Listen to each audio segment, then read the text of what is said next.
और screen time हमारा कितना बढ़ चुका है कि एक बंदा शायद ही कभी सर उठा के देखता हो, गैदरिंग में भी जब बैठा है या गाड़ी चला रहा है, सड़क पे वॉक कर रहा है, मतलब हमेशा हमारे हेड्स डाउन ही होते हैं और स्क्रीन पे हमारी नज़र होती है। तो जो एवरेज स्क्रीन टाइम है एक बंदे का अमेरिका में वो 4 से 5 घंटे है, ये एवरेज है। कुछ लोग का 10 घंटे भी हो सकता है। तो जाहिर है कि उस स्क्रीन टाइम का अलग स्ट्रेस है। अब हर बंदा कनेक्टेड है। किसी दौर में हमारे पास कुछ टाइम होता था सोच विचार का, अकेले बैठने का। अब यकीन करें कि मैं बच्चों को देखता हूँ, मतलब मेरे भी भांजा भांजी हैं, वो बच्चे 30 सेकंड नहीं रह सकते मोबाइल के बगैर। अगर आप उन्हें कहेंगे ना चुप करके बैठ जाओ, और मैं क्योंकि टीचर भी हूँ तो मैंने ऑब्जर्व किया है ग्रेड 5-6 के बच्चों को, अगर आप उन्हें कहेंगे ना 30 सेकंड खामोश होकर बैठ जाओ, तो आप देखेंगे कि उनके हाथ पैर हिलने शुरू हो जाएंगे और उनकी बेचैनी बढ़ जाएगी। तो हर बंदा बेचैन है आज के दौर में, और उस बेचैनी की वजह जो है साफ जाहिर है, स्ट्रेस है। किस चीज़ का स्ट्रेस है? हर बंदा कनेक्टेड है, नोटिफिकेशंस आती हैं, व्हाट्सएप पे कनेक्टेड है, फेसबुक पे कनेक्टेड है, दूसरों की लाइव्स अब हमारे लिए जाहिर है एक डिस्कशन पॉइंट बन चुकी हैं। अब सोशल मीडिया ने हर बंदे को ये सिखा दिया है कि you have a voice, you have an opinion, और तुम्हारे पास चांस है अपनी लाइफ दिखाने का। तो इंस्टाग्राम हो गया, फेसबुक हो गया, यूट्यूब हो गया, ये सारी चीज़ें स्ट्रेस कॉजिंग है अगर ये हम पे हावी हो जाए, अगर कह रहा हूँ। अदरवाइज इनका अच्छा यूज़ भी हो सकता है और अच्छा यूज़ करना चाहिए। ओके, तो ये सारी चीज़ें कैसे मैनेज करनी है, वापस फितरत की तरफ कैसे आना है, ये हमारे हलका के टॉपिक्स होंगे। Back to फितरा।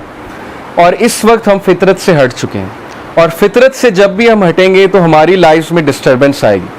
जैसे एक मशीन है, जब वो उसके मैनुअल के मुताबिक काम नहीं करेगी तो फिर क्या होगा कि उस मशीन में ख़राबी पैदा होगी। और अल्लाह ताला ने हमें फितरत पे कैसे पैदा किया? अल्लाह ताला कहते हैं कि लक़द ख़लक़नल इंसाना फ़ी कबद, बेशक मैंने इंसान को स्ट्रगल में, टॉयल में पैदा किया। इंसान है ही तहरीकी। जिस इंसान में तहरीक मर जाए, जिस इंसान में एम्बिशन मर जाए, तो फिर सोचें कि वो फितरत से हट गया। हमारे फादर में तहरीक थी, हज़रत आदम अलैहिस्सलाम में, जिससे हम पैदा हुए हैं, हज़रत आदम अलैहिस्सलाम। तो हमें अल्लाह ने तहरीक में पैदा किया है, रेवोल्यूशन में पैदा किया है। जो बंदा अगर ये नहीं सोचता कि मेरा आने वाला कल पिछले वाले से बेहतर होना चाहिए, तो इसका मतलब है कि उसका वो असल टैलेंट, पोटेंशियल दब चुका है। और वो किस लिए दब चुका है? क्योंकि उसका माइंड कहीं और बिजी है। और वो माइंड कहाँ बिजी है वो आपको पता है? सोशल मीडिया हो गई, गेमिंग हो गई, बहुत सी चीज़ें, डिस्ट्रैक्शंस तो इतनी हैं कि मैं कानों को हाथ लगाता हूँ कि मेरा चूँकि यूथ, मेरा चाइल्डहुड 90s में, मैं जो 90s के यहाँ लोग बैठे हैं, जो जनरेशन एक्स में आते हैं, मतलब देवर बॉर्न इन 80s और 90s, तो वो मेरे से रिलेट कर पाएंगे कि हमारे लिए डिस्ट्रैक्शन नहीं थी। हमें तो इंटरनेट कनेक्शन के लिए आधा घंटा वेट करना पड़ता था। वो एक मॉडेम लगा होता था और फिर वो केबल आती थी और हम कार्ड को स्क्रैच करते थे और फिर नंबर डालते थे, पासवर्ड डालते थे, कभी डिस्कनेक्ट हो जाता था, कभी कनेक्ट हो जाता था, और 2 MB की फ़ाइल डाउनलोड करते हुए भी हमें शायद 2-2 घंटे लगते थे। तो हमें वो चीज़ें याद हैं। लेकिन आज यूट्यूब और व्हाट्सएप, फिर 4G 3G, पता नहीं क्या क्या, 5G भी सुनने में है कि आ रहा है। तो आज के स्टूडेंट के लिए, बच्चे के लिए और हमारे लिए तो इतनी डिस्ट्रैक्शंस हैं। और अकॉर्डिंग टू अ सर्वे, एक आम स्टूडेंट 30 सेकंड उसका फोकस है।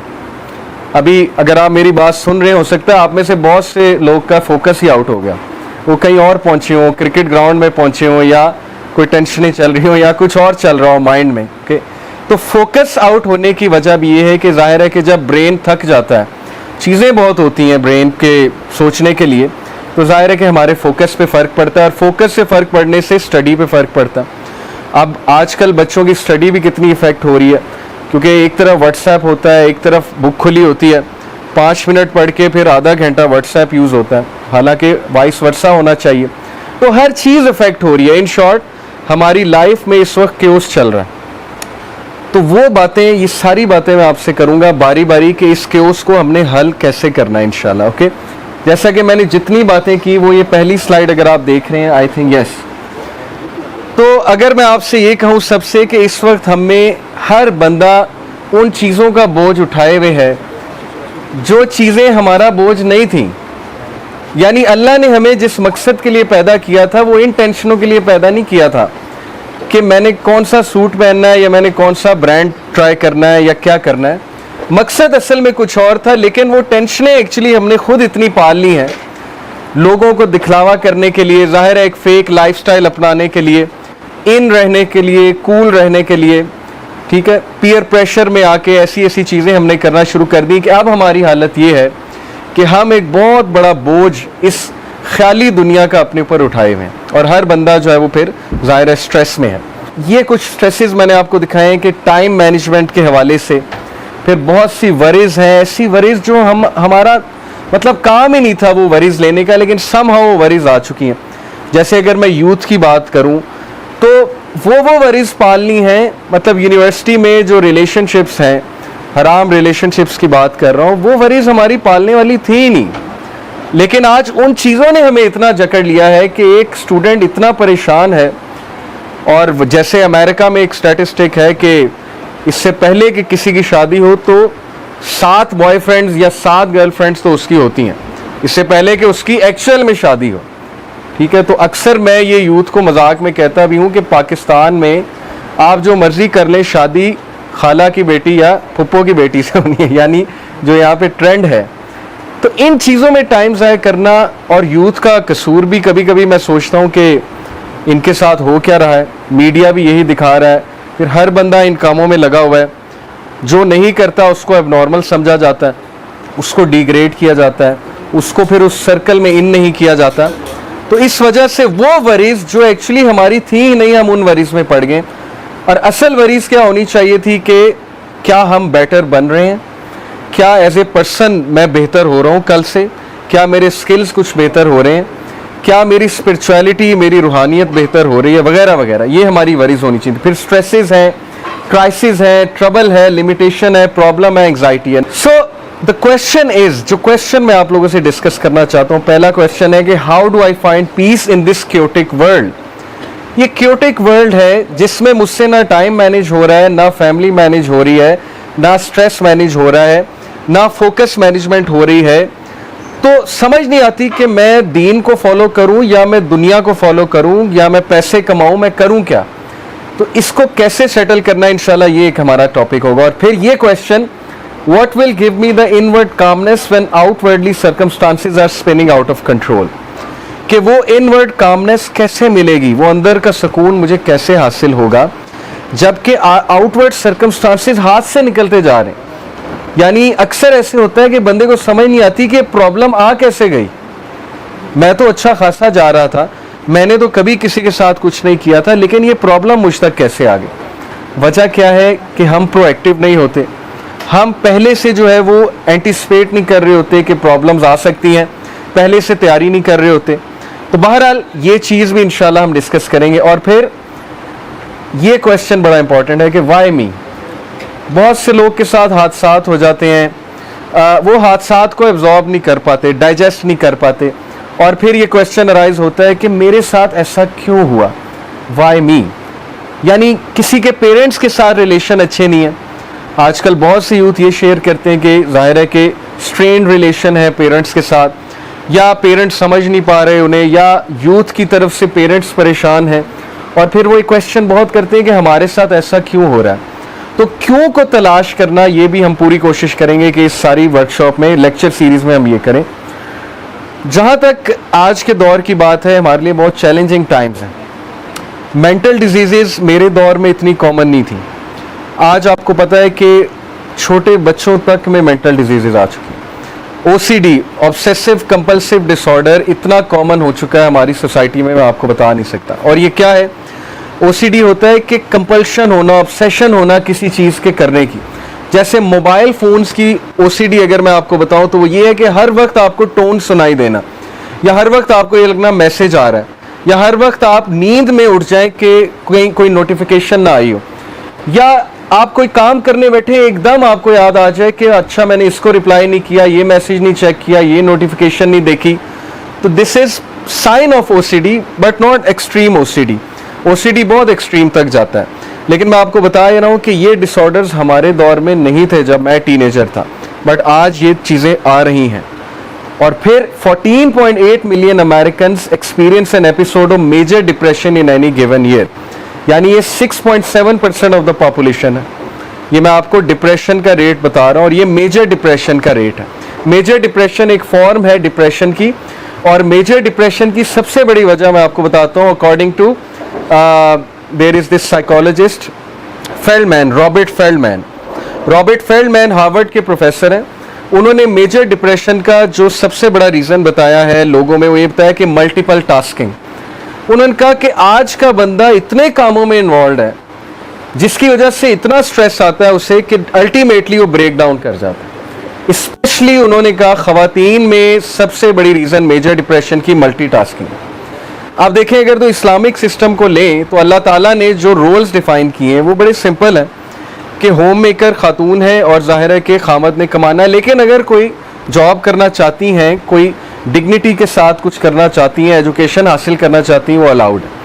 लेकिन चूंकि अमेरिका का जो कट थ्रोट कंपटीशन है जिसकी वजह से वहाँ हर बंदा स्ट्रेस में आ चुका है, क्योंकि कंपटीशन इतना ज़्यादा हो चुका है। और ये बात मैं इसलिए समझता हूँ क्योंकि मैं एक टीचर हूँ, मुझे पता है आज का स्टूडेंट कितने स्ट्रेस में है। यानी 7 घंटे वो स्कूल जाता है, वहाँ पर पढ़ता है, कुर्सी पर बैठता है, फिर उसको एकेडमी भेज दिया जाता है, एकेडमी जाता है, वहाँ पर जाकर रिपीट करता है, चीज़ें पढ़ता है, तो उसकी पर्सनल स्पेस बहुत कट हो चुकी है आज के स्टूडेंट की। फिर मार्क्स अच्छे ना आए उसका एक अलग स्ट्रेस है, फिर ग्रेड्स अच्छे ना आए उसका एक अलग स्ट्रेस है, वगैरह वगैरह। तो इसलिए मैं आपको बताना ही चाह रहा हूँ कि ये जो मेजर डिप्रेशन की रीज़न है, ये स्ट्रेस बहुत बड़ी रीज़न है और मल्टीटास्किंग बहुत बड़ी इसकी जो है वो रीज़न है। फिर suicides are increasing at an incredible rate हमारी सोसाइटी में। और अभी रिसेंटली आपको पता होगा कि इंडियन एक्टर जो था सुशांत सिंह गालिबन, उसकी सुसाइड का पता लगा। फिर कोई एक्ट्रेस थी, उसकी सुसाइड का पता लगा। फिर लास्ट ईयर के आप सुसाइड के स्टैटिस्टिक्स उठा लें, एक वो बैंड था लिंकिन पार्क गालिबन, उसका जो वोकलिस्ट है चेस्टर बेनिंगटन, मैं बहुत सुनता था, उसकी सुसाइड आप उठा लें। तो वाई इज़ द रीज़न कि पीपल आर किलिंग देमसेल्व्स। ये ऐसी चीज़ थी सुसाइड जो इतना मायूब समझा जाती थी किसी दौर में कि उस बंदे को बहुत डिस्करेज किया जाता था, डिग्रेड किया जाता था, उसको कॉवर्ड समझा जाता था जो सुसाइड करता था।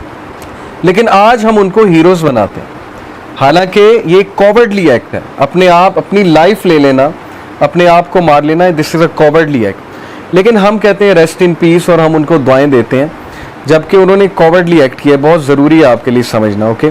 बिकॉज जाहिर है कि they gave up on life, but why they gave up on life? सवाल ये है कि इतना तंग क्यों आ रहे हैं लोग कि वो इस हद तक जा रहे हैं कि सुसाइड भी कर रहे हैं लोग। So this brings me to the question जो मैं एक्चुअली आप लोग से करना चाहता हूँ कि क्या ऐसा तो नहीं है कि हमने उन चीज़ों को बिल्कुल साइड पे कर दिया जो एक्चुअली मैटर करती थी। फॉर एग्जांपल गॉड को, जिसकी लाइफ में गॉड नहीं है, ये मैं अभी आपको गोरों के कोट सुनाऊंगा। मतलब हम तो बोलते रहते हैं हम तो मुसलमान हैं, लेकिन मैं उन लोगों की बात आपको बताऊंगा जो फुली मटीरियलिज्म में इन्वॉल्व है इस वक्त। जिसकी लाइफ में गॉड एब्सेंट है, स्पिरिचुअलिटी एब्सेंट है, वो कंफर्म डिप्रेशन की तरफ जाएगा ही जाएगा। लेकिन having said it, depression could be a disease as well, mental disease भी होती है।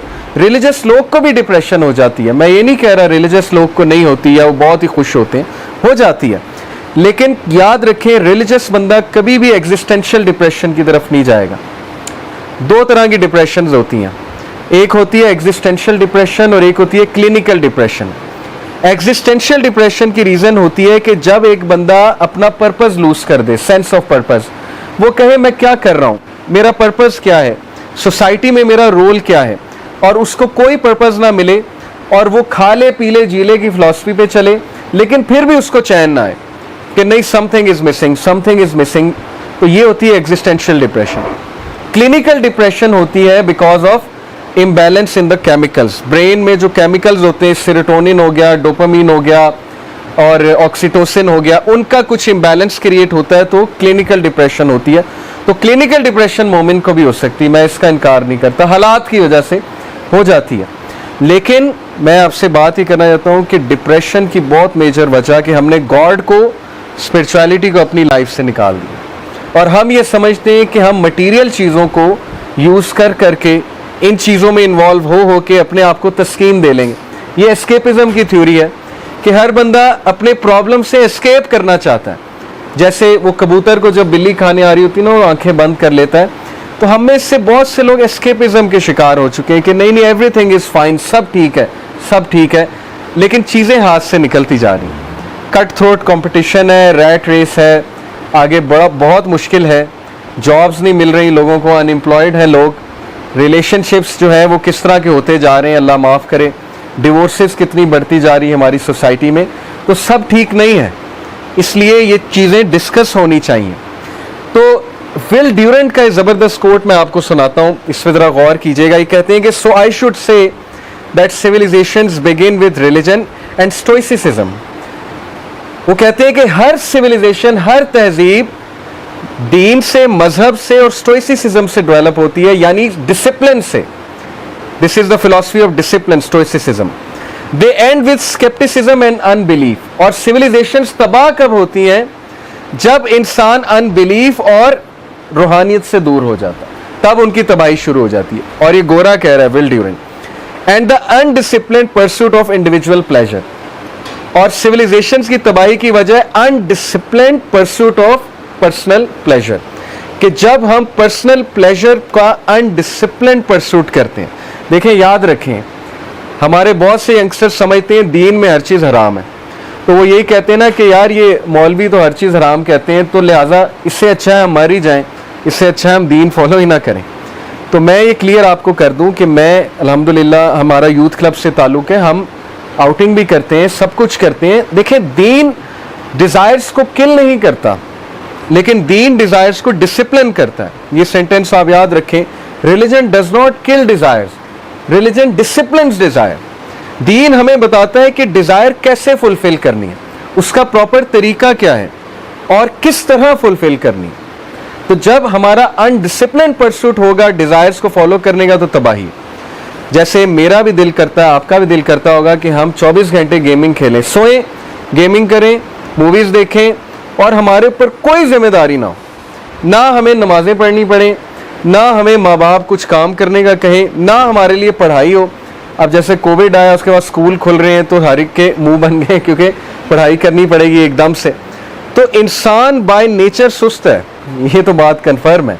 लेकिन रिलीजन एक्चुअली इंसान को ये सिखाने आए कि नहीं, यहाँ पर तुम टेस्ट के लिए हो, यहाँ पर सुस्ती छोड़ दो।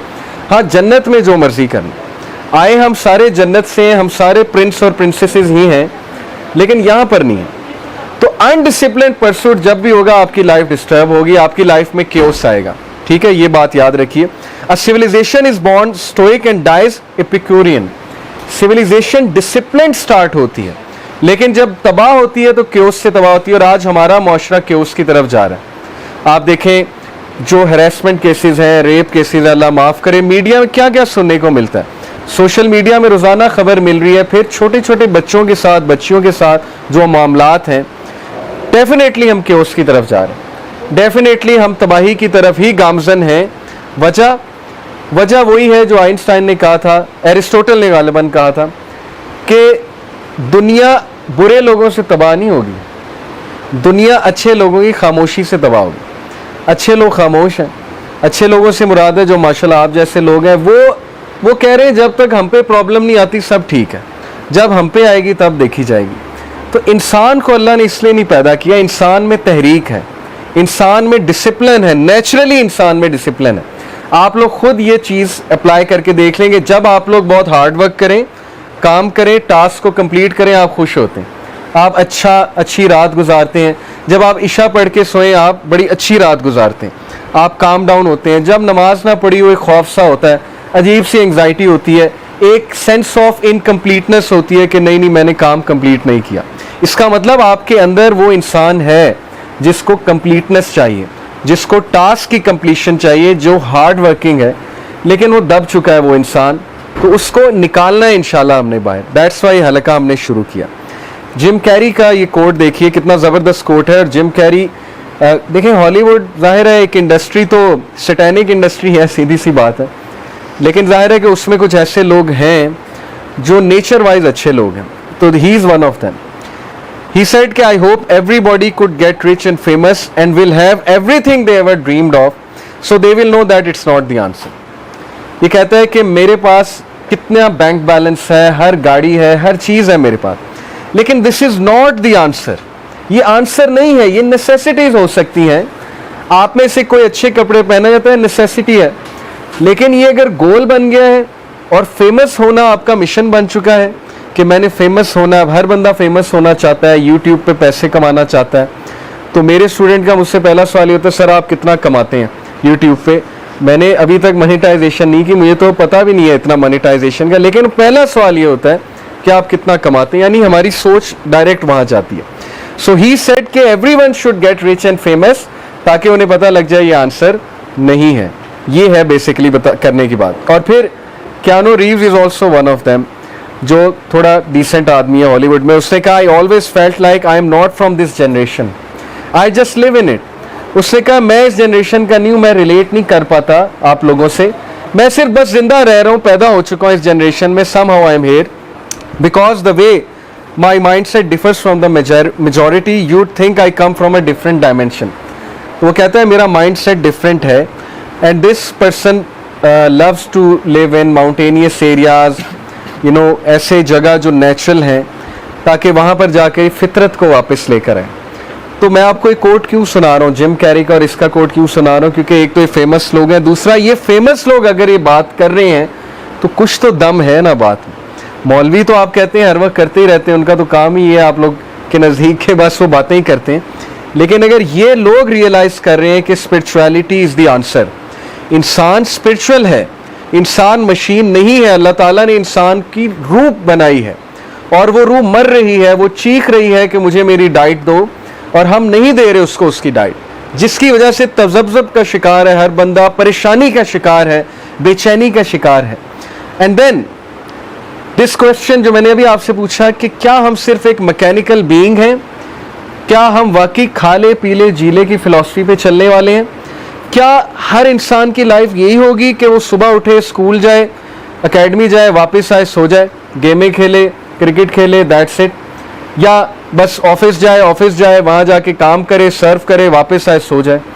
तो ये जो लाइफ है ये नेसेसिटी तो है, लेकिन ये मकसद नहीं है।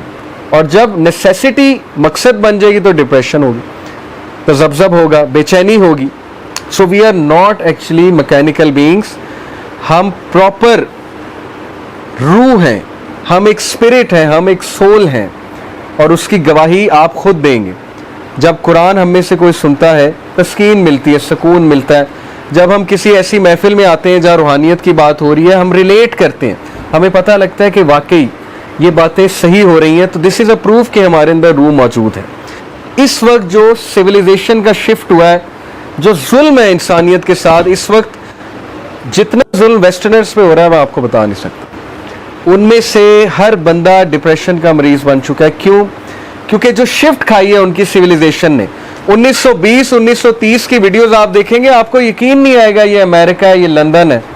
औरतें हिजाब में फिर रही हैं यूके में। आप वीडियो देखें 1930 की, यूट्यूब पे जाएं, London video, old video 1930s की, यू वॉन्ट बिलीव कि आप कहेंगे मुसलमान औरतें।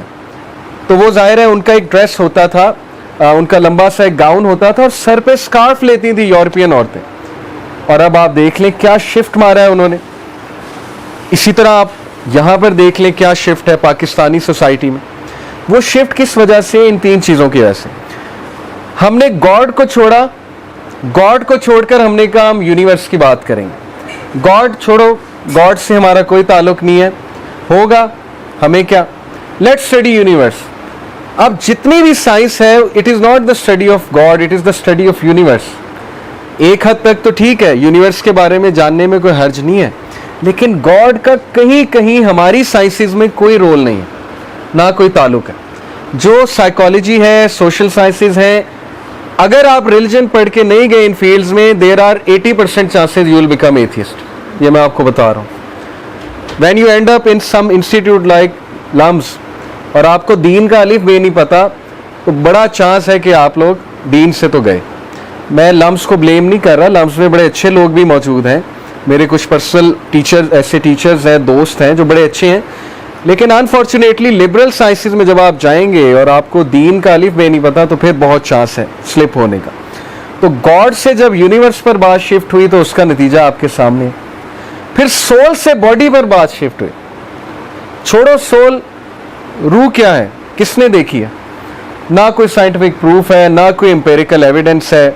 छोड़ो रूह को, बॉडी की बात करो कि बॉडी अच्छी होनी चाहिए, ड्रेसिंग अच्छी होनी चाहिए, मेकअप होना चाहिए, बॉडी बनानी चाहिए। तो ये जो मीडिया है ये सिर्फ बॉडी की प्रोजेक्शन करता है। एडवर्टीजमेंट्स बॉडी की प्रोजेक्शन कर रहे हैं कि ऐसा हेयर स्टाइल रख लें, ऐसे कपड़े पहन लें, ऐसी हमारी नीड्स को वांट्स में कन्वर्ट कर रहे हैं। और तीसरा जो शिफ्ट मारा वेस्टर्न सिविलाइजेशन ने और हमने, हेयर आफ्टर से वर्ल्ड, आखिरत किसने देखी है? कभी किसी ने आके बताया आखिरत होती है? कभी किसी ने कब्र से आके बताया कब्र में कैमरे फिट करके देखो? ऐसे बेवकूफ़ लोग भी हैं जो कहते हैं कब्र में कैमरा फिट करके देखो, हम भी देखें कब्र का अजाब क्या होता है। ये बेवकूफ़ी है उनकी, वो एक हिडन वर्ल्ड है बरज़ख का। तो बहरहाल जब आखिरत से दुनिया पर बात शिफ्ट हुई, उसका नतीजा आपके सामने। हर बंदा दुनियादार है, कोई किसी की हेल्प नहीं करता बगैर किसी यूज़ की, कोई किसी की मदद करने के लिए तैयार नहीं जब तक पैसा ना इन्वॉल्व। किसी दौर में टीचर्स एक्स्ट्रा करते थे, एक्स्ट्रा टाइम देते थे, अपनी वैल्यूज देते थे। अब वो कहते हैं कि पैसा कितना इन्वॉल्व है, अब वो पर बच्चा एक फीस रखते हैं। तो देखें हमारी सोसाइटी ने कितना शिफ्ट मारा है, और ये शिफ्ट इतना डिजास्ट्रस है। जिस कंट्री में 3 इंस्टीट्यूट्स मटीरियलिस्टिक हो जाए वो कंट्री तबाही की तरफ गामजन है। और ये बातें मैं आपसे क्यों कर रहा हूँ, क्योंकि आपने कल को उन 3 इंस्टीट्यूट्स में जाना है। वो 3 इंस्टीट्यूट्स कौन से? Health, law, education sector. अब डॉक्टर्स भी जब मटीरियलिस्टिक हो जाएंगे तो क्या होगा, वो आपके सामने है। कि कोविड में हॉस्पिटल्स ने पता नहीं एक पेशेंट से शायद 20-20 लाख कमाया, और प्राइवेट हॉस्पिटल्स ने। तो जब डॉक्टर भी मटीरियलिस्टिक हो गया, फार्मास्यूटिकल इंडस्ट्री भी मटीरियलिस्टिक हो गई, तो फिर क्या एक्सपेक्ट करते हैं आप? वो आपको जो है वो अच्छी दवाई लिख कर देगा, या वो दवाई लिख कर देगा जहां से उसको जो है वो प्रॉपर एक वो आ रहा है, बेनिफिट आ रहा है, और जाहिर है कमीशन आ रहा है। देन लॉ सिस्टम हमारा, लॉयर्स, जजेस सारे जो है वो मटीरियलिस्टिक जब हो गए, और जब वो मटीरियलिस्टिक हो गए उसका नतीजा आपके सामने। गरीब के लिए इंसाफ कोई नहीं है, अमीर पैसे लगाता है, इंसाफ बहुत जल्दी मिलता है। और एजुकेशन सेक्टर, हर यूनिवर्सिटी पैसा कमाना चाहती है, बच्चों की मेंटल हेल्थ से कोई लेन देन नहीं है, उनकी तरबियत से कोई लेन देन नहीं है। इवेंट्स कराई जाओ, मज़ा किए जाएं, ठीक है, बच्चों को शुगल मेले में इन्वॉल्व किए जाओ, एडमिशन्स भी आएंगे, बच्चे भी खुश रहेंगे, ठीक है, और एडमिशन्स भी बढ़ेंगे, पैसा भी कमाएंगे। कैरेक्टर बिल्डिंग छोड़ो, कैरेक्टर बना के हमने क्या करना। तो ये 3 चीज़ों का जो मैंने आपको तबाही बताई है, उसकी वजह ये शिफ्ट है। जब हम आखिरत से वर्ल्ड की तरफ शिफ्ट हो गए तो फिर बात ही खत्म हो गई। जब आखिरत होनी ही नहीं तो फिर why should I B moral? मैं मॉरल क्यों बनूं? मेरे पास क्या मोटिवेशन है कि मैं मोरालिटी को फॉलो करूं, मैं अच्छा बनूं, मैं किसी को नुकसान ना पहुंचाऊं, मैं हलाल और हराम की तमीज़ क्यों करूं? मेरी डिज़ायर्स कहती हैं कि ये चीज़ ठीक है तो बस ठीक है, बात ख़त्म। ये है वो तबाही जिससे हमें बचना है, क्योंकि अगर हमने अपनी डिज़ायर्स को फॉलो किया तो अल्लाह ताला कुरान में कहते हैं कि if you will follow the majority then they will surely lead you astray. अगर आप मेजॉरिटी को फॉलो करेंगे वो आपको एस्ट्रे लीड करेंगे। तो हम मेजॉरिटी को फॉलो कर रहे हैं अनफॉर्चुनेटली। तो ये शिफ्ट बहुत ख़तरनाक है। जब इंसान गॉड से यूनिवर्स की स्टडी में शिफ्ट हुआ, सोल से बॉडी की तरफ शिफ्ट हुआ, हेयर आफ्टर से वर्ल्ड की तरफ शिफ्ट हुआ। अब विल ड्यूरेंट का एक और कोट मैं आपको सुनाता हूं। The greatest question of our time is not communism versus individualism, not Europe versus America, not even the east versus west. उसने कहा यह क्वेश्चन नहीं है कि कम्युनिज्म ठीक है कि इंडिविजुअलिज्म ठीक है, यूरोप ठीक है कि एशिया ठीक है। The greatest question is whether man can bear to live without God. ये है सवाल आज के दौर का कि can you afford to live without God? क्या गॉड को आप निकाल देंगे अपनी जिंदगी से? क्या आप नमाज को, स्पिरिचुअलिटी को खैराबाद कह देंगे? क्या आप ऐसा कर सकते हैं, अफोर्ड कर सकते हैं? अगर कर सकते हैं तो करके देख लें और उसका नतीजा आपके सामने आ जाएगा। ये है असल में बात समझने की कि इंसान रूहानी है। असल में माइंड और बॉडी वो तो बस एक पार्ट है इंसान का, लेकिन मेजॉरिटी पार्ट हमारा रूह है। ये जो बात है कि इस साइंस दी अल्टीमेट ट्रूथ, क्या साइंस अल्टीमेट ट्रूथ है? इसका जवाब जो है वो मैं आपको इंशाल्लाह अभी बताता हूँ। देखिए, साइंस की वजह से बहुत से लोग एथियस्ट हो जाते हैं। वो कहते हैं कि नहीं, इसका प्रूफ साइंस में नहीं है, गॉड का प्रूफ साइंस में नहीं है, रिलीजन का प्रूफ साइंस में नहीं है, तो लिहाजा गॉड नहीं है। अब जो साइंस के स्टूडेंट्स हैं उनको पता होगा कि हमारे इर्द गिर्द इलेक्ट्रोमैग्नेटिक वेव्स हैं। आपने पढ़ा ना, माइक्रोवेव, इंफ्रारेड। आप में से किसी को इंफ्रारेड नज़र आ रही है, माइक्रोवेव नज़र आ रही हैं, रेडियो वेव्स आपको नज़र आ रही है? मेरे मोबाइल फ़ोन में रेडियो वेव्स आ रही हैं। ये जो वाईफाई है ये वेव्स के थ्रू आ रहा है, नज़र कहाँ आ रही है, दिखाएं मुझे। लेकिन सर्टेन इंस्ट्रूमेंट्स हैं जो डिटेक्ट करते हैं। वो कब ईजाद हुए? अब ईजाद हुए।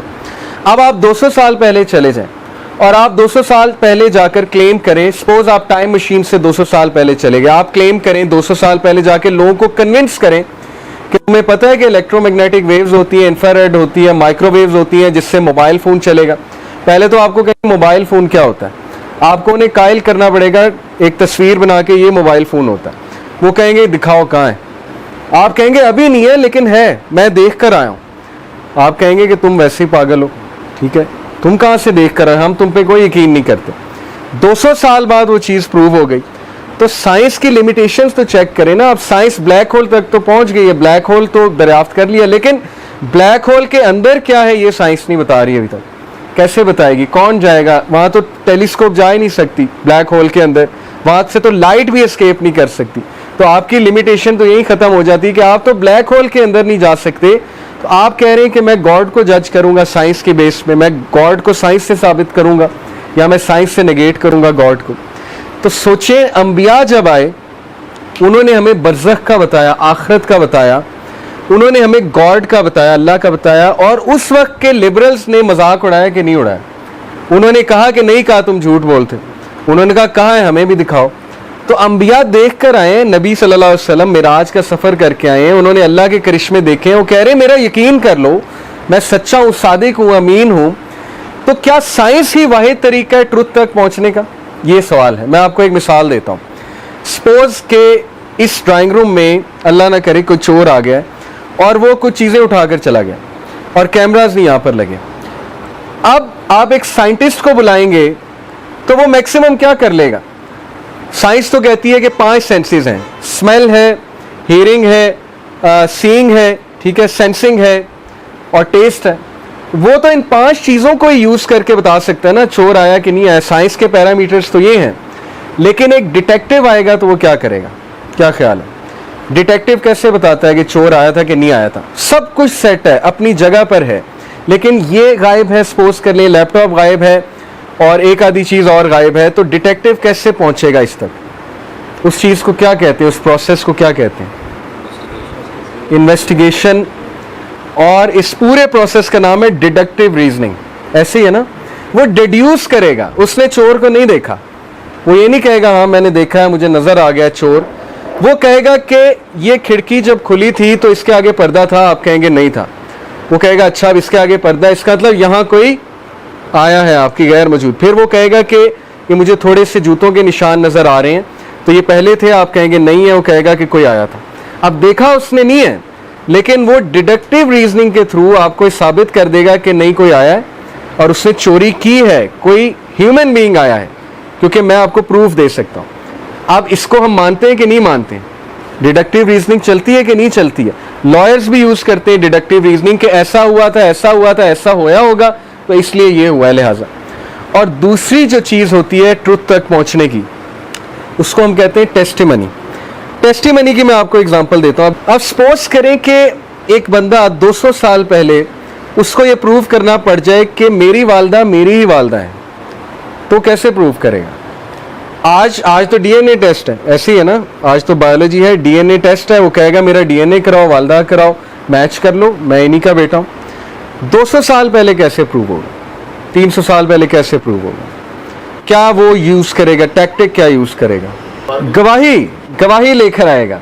10 लोग की टेस्टमनी आ गई, मोहल्लेदारों की टेस्टमनी आ गई कि नहीं नहीं इधर ही रहता है, इन्हीं का बेटा है, तो एक्सेप्ट हो जाएगा। तो इस वक्त जिस डगर पे हम चल पड़े हैं वो एरोगेंस है। हम कहते हैं नहीं साइंस प्रूव करेगी तो मैं मानूंगा। भाई टेस्टमनी की भी तो कोई हैसियत होती है ना, डिडक्टिव रीजनिंग की भी तो कोई हैसियत होती है ना।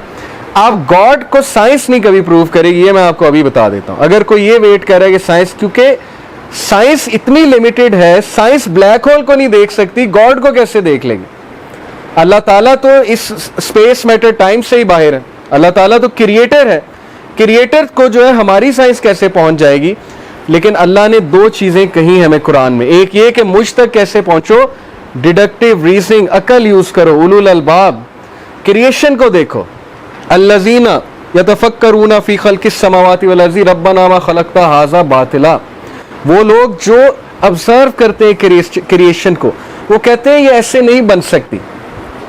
एक मोबाइल फ़ोन को मैं पार्ट्स में डिस्ट्रीब्यूट कर दूँ, उसकी सिम निकाल दूँ, उसको जो है वो उसकी कंपोनेंट्स निकाल दूँ और उसका जो है बैटरी निकाल दूँ और सब कुछ निकाल कर एक डब्बे में 100 साल तक हिलाता रहूँ, तो मोबाइल फ़ोन बन जाएगा?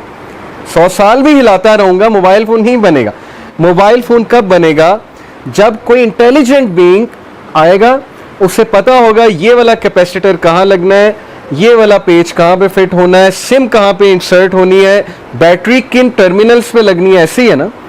तो हम कहते हैं कि नहीं, एवोल्यूशन हुई, धमाका हुआ और अर्थ को खुद ब खुद पता लग गया कि मैंने जो है वो सोलर सिस्टम में जाके ठहरना है और 21 डिग्री के एंगल पे जाकर मैंने रोटेट करना है और मैंने अपने एक्सिस पे भी रोटेट करना है, इस स्पीड से रोटेट करना है। और मून को भी पता लग गया कि मेरा इतना डिस्टेंस होना चाहिए सन से और अर्थ से मेरा इतना डिस्टेंस होना चाहिए। अर्थ को एग्जैक्ट ये कैलकुलेशन पता थी कि मैंने ऐसी जगह खड़े होना है सोलर सिस्टम पे जहाँ पे कॉस्मिक रेज ह्यूमन बींग्स को नुकसान ना पहुँचाएं। और ओजोन लेयर को भी पता था कि मैंने आयोनोस्फीयर के ऊपर जाके जो है वो खड़ा होना है ताकि जो है वो मैं आयंस, हार्मफुल आयंस को रोक सकूं। तो ये क्या ख्याल है कि कौन इन बातों को एक्सेप्ट करेगा? सिर्फ वही एक्सेप्ट करेगा जिसकी वैसे ही दिमाग जिसका ख़राब हुआ है, जो एरोगेंट है, ठीक है। तो इसलिए डिडक्टिव रीजनिंग इसी तरफ इशारा करती है, 100% इशारा करती है कि गॉड है और वो वन है, वो पावरफुल है, ऑल पावरफुल गॉड है जो ऑमनीसेंट है, ओमनी प्रेजेंट है और जिसके एट्रीब्यूट्स जो है वो अनइमेजिनेबली पावरफुल है। अल अजीज़ है वो गॉड। अल्लाह कहते हैं ना, मैं अल अजीज़ हूँ जो बहुत पावरफुल है, मैं अल हकीम